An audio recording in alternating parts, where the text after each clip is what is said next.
Welcome back to Cat City. Pat and I had a mouse recently. I know, with the inauguration, you'd think I'd talk about something slightly more relevant, but no, I'm going to tell you about this mouse.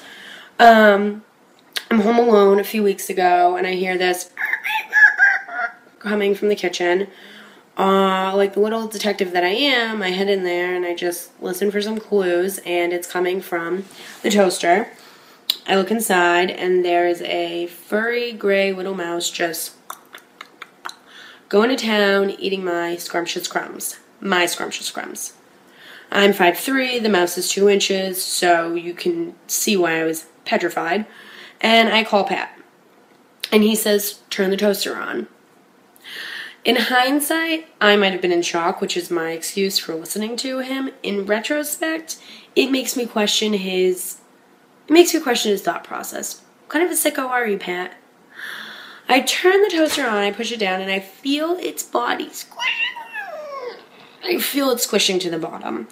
And I start smelling burnt hair, and I'm like, am I Hitler? Am deutschen Volk und damit unsere Heimat. I turn the toaster off. Mouse goes flying, lands on its feet, scampers away. And I'm like, it's on, Mousy. Every day that week that I left my apartment, before I closed the door, I said out loud, enjoy the crumbs while you can, Mousy, because you ain't got much longer. And then I'd leave. Mouse probably doesn't speak English. Whatever. So now I think it's a cool opportunity for Pat and I to get a little closer. You know, maybe Google some homemade mouse traps and work on them together. It's like a little project. None of the homemade mouse traps work. 3 days go by, mouse is still eating our crumbs. Fine. Head over to CVS, buy a mouse trap. Standard, put the cheese on, traps the guy. Bastard's dead. Set it up, go to bed. Wake up the next morning, like Christmas morning, run out to the kitchen, check the trap. Cheese is gone, mouse isn't there either. The mouse somehow used its furry little paws to remove the cheese and then escaped its death. Smart mouse, right? I know. So set the trap up again, same thing happens. Set the trap up again, same thing happens. Okay, at this point, Pat continuously is using Gouda, blue cheese, gorgonzola, and I'm like, Pat, do you think this mouse is French? Do you think it actually has a taste for fine cheeses? Because I use those on my salads. Can you use the American, please? My God.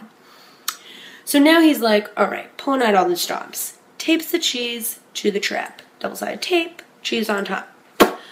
Come out the next morning. The mouse trap is nowhere in sight. Look under the fridge. Now I know that this mouse was, at this point, getting stronger because we had been feeding it so much. Because it pushed the trap under the fridge. Fridge is about yay high. Trap goes off, stopped by the bottom of the fridge. The mouse gets the cheese, makes his escape. I mean, I'm starting to get worried now, okay? So this mouse is obviously huge, and I'm just waiting for the night that it wakes us up, and it's like, get out of my bed. And I'm like, take the bed, I don't need it. Huge mouse. So now we're like, time to pull out all the stops, okay? This mouse is a genius. It probably should have taken the SATs from me. There's no going back. Tape the cheese to the trap.